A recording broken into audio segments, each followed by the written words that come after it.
10, 9, 8, 7, 6, 5, 4, 3, 2, 1, 0. All right, welcome to another episode of Islands in the League live here in the playoffs, presented by our friends at DraftKings Sportsbook. We are not in the studio right now because your boy is an idiot and I don't know how to turn the lights on, but then I did turn the lights on, but then I restarted everything and then our connection to the live stream didn't work. So yeah, I'm on a laptop right now. Whatever. What a response from the Boston Celtics in Game 4 in Miami after getting drubbed in Game 3. A lot to get through with this game, particularly positive stuff for the Boston Celtics. So first of all, we have discussed, and I'll bring it up again, at times this defense, although they were the number 2 defense in the NBA this season, at times this defense hasn't looked as connected as they did last season. And some of that starts with the point of attack, not getting beat on the ball. I thought their individual defense tonight was really good. Derek White, Al Horford on Adebayo, Tatum was great. Not allowing Jimmy Butler to draw as many secondary defenders and double teams and kicking out to shooters. That limited a lot. And then their team defense. Look, there's numerous plays, whether it's out of pick and rolls or drives, where multiple help defenders are converging on pocket passes or bounce passes. The Heat have not been a high turnover team.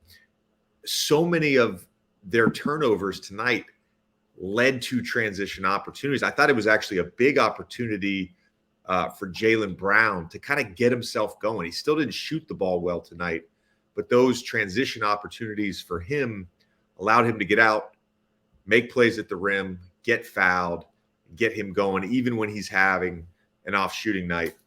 But I think it all starts with Jayson Tatum. Just a fantastic performance. 33 points, 11 rebounds, 7 assists. It does look like they, at some point, took away one of his 3-pointers. Ended up with 4 threes.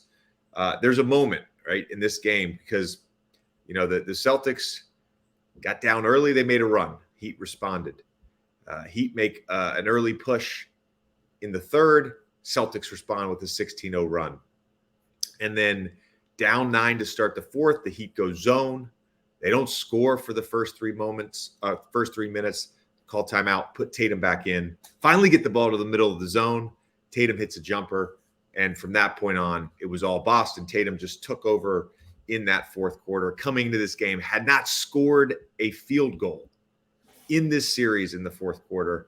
Ends up having a big stretch there to kind of close this game. The other point, the 3-point variance for Miami has been a talking point. They struggled tonight, shooting just 8 of 32. On the other side, the Boston Celtics able to generate 44 threes. They knocked down 18 of them. Thought it was a big night for Al Horford, Marcus Smart, Derek White, all of them hitting 3 threes. And then the guy for me that just gave them a lift in that second quarter and then again in the second half was Grant Williams. 4 threes for him, 6 rebounds, 2 assists, had the block on Jimmy Butler when Jimmy took him down low in isolation. Again, you need your best players to play at their best to win, especially the further you go in the playoffs. They get a great night from Tatum. They get enough from Jaylen Brown. But really tonight was about Al Horford, Marcus Smart, Derek White, Grant Williams, all having big nights shooting the basketball. Defensively, especially that fourth quarter, I thought that was the best Boston has looked in this series defensively. Great second half. And then it turned into offense. It's a little bit easier mentally if you're, trying to knock down shots, if you're capable of getting stops. It takes a little bit of the pressure off of you. Jimmy Butler, slow start, tried to get him going in that fourth quarter or in that third quarter, 15 in the quarter, kept it close, but just not enough. Going forward, I think this is kind of an interesting thing because I know Marcus Smart said something about don't let us get one. I believe it was Jaylen Brown was the other guy that said, don't let us get one. Go back to Boston. Look, this is something that's never been done. Coming back from 3-0 in the NBA. It's been done in other sports. It has not been done in ours. Could this be the first time? Maybe. I will say this. You go back to Boston and you get a game. The pressure for sure is still on Boston. The pressure's for sure still on Boston. They're the ones who are facing elimination.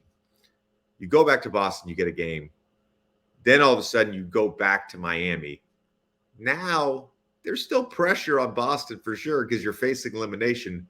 But now if you're the Miami Heat, we have to win at home. Nobody wants to play a game 7 on the road in Boston. That's what would make it interesting, I think. They got to win game 5, obviously, to keep this series going. But that sort of turns the momentum a little bit. I think this is more about the Celtics showing some toughness, some grit.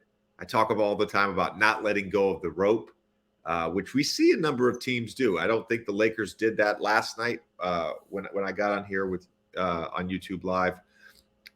The Celtics impressed me tonight because they didn't do that. There were numerous times I thought in the first half where Miami looked like Miami. Body and ball movement. They're hitting Bam in the pocket. He's kicking out. Jimmy's drawing a double. He's flipping to Caleb Martin, who's shooting the 3. Didn't get any of that in the second half, really. And that's where the Boston defense was great. Offensively, the execution was great. And I can complain all I want about the stagnation in the Boston Celtics offense. But when Jayson Tatum is hitting shots, I can't argue with that. No one can argue with that because he is such an elite level shot maker. I am interested to see a little bit how much zone Miami ends up playing because they've gone stretches.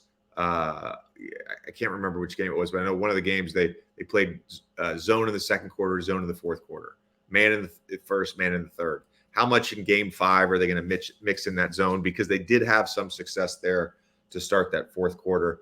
And then the other part is the Miami Heat, everything that's predicated on their success in this postseason has been about Jimmy Butler and Jimmy Butler's aggressiveness. Jimmy doesn't always need to score 27 to 40 points, obviously the 56-point game, but he doesn't always need to do that. They blow him out in game 3. Jimmy has had a quiet offensive night. But what he does when he is aggressive, when he is getting into the paint, when he is getting downhill, it creates opportunities for obviously the shooters, but then the catch and go. The Caleb Martin catch and rip, get to the basket. The Max Strus run him off the line, kick to Kyle Lowry, run him off the line, kick to Duncan Robinson. That all starts with Jimmy's ability to break down the defense and draw a secondary defender. And that was the most impressive thing tonight about the Boston Celtics defense. There wasn't a lot of that. There was really good primary defense, whoever it was, White at times, Tatum at times, Grant Williams at times.